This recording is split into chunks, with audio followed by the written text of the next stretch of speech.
आज का तीसरा चैप्टर जो कि हम लोग सिलेक्शन और विभिन्न प्रकार के ऑब्जेक्ट हम लोग किस प्रकार बनाएंगे उसको लेकर बात करेंगे। एक ग्राफिक्स ऑब्जेक्ट हम लोग किस तरीके से बनाएंगे। तो मैं यहाँ पे प्रीवियस जो लेयर है हमारे पास उस प्रीवियस लेयर को यहाँ से हटा दे रहा हूं। I don't need that layer right now. तो देखो बैकग्राउंड को सीधा सीधी इफेक्ट नहीं करना है, बैकग्राउंड को वैसे ही रखने देना है।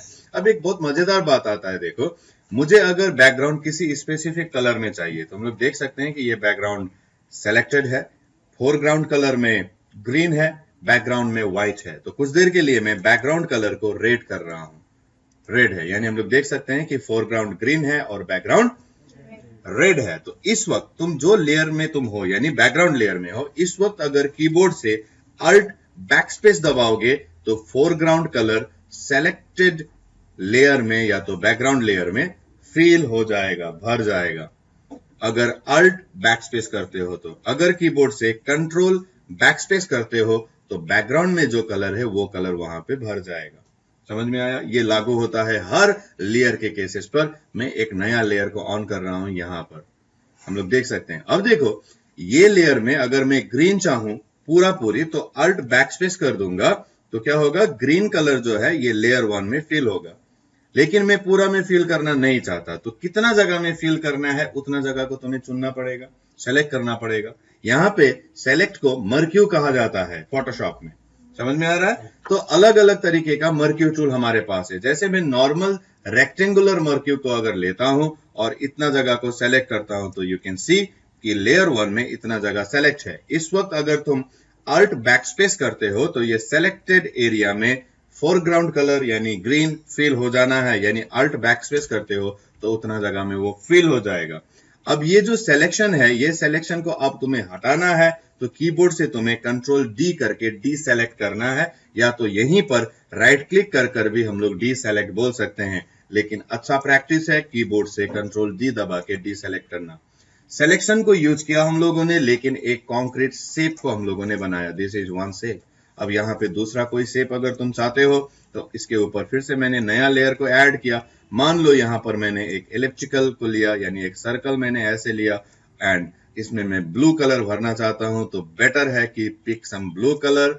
ओके किया, फोरग्राउंड में ब्लू है, सिलेक्शन है जो कि लेयर 2 में है, लेयर 1 में ये रेक्टेंगल है। तो अब कीबोर्ड से अल्ट बैकस्पेस करोगे तो उतना जगह में वो कलर फिल हो जाएगा। सिलेक्शन को हटाना है तो you can say control D.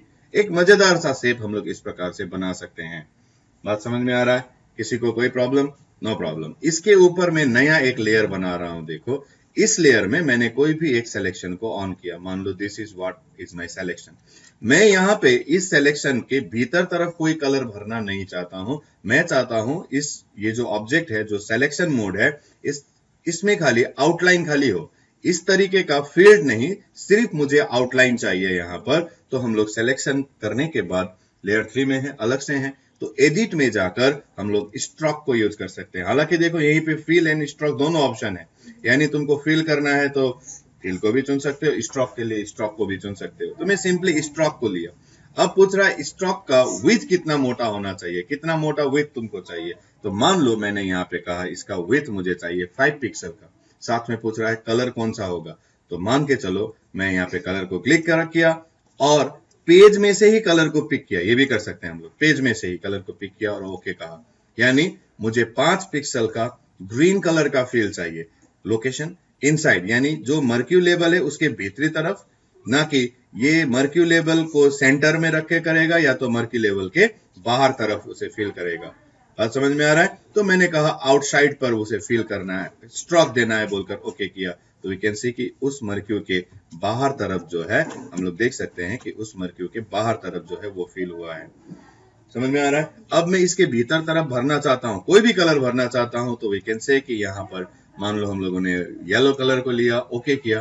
अब बड़ी आसानी से भर सकते हैं, दैट इज अल्ट बैकस्पेस कर हम लोग इसमें भर सकते हैं।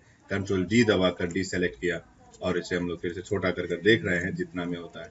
तो इस प्रकार विभिन्न तरीके का शेप हम लोग बना सकते हैं using various kind of selecting tool.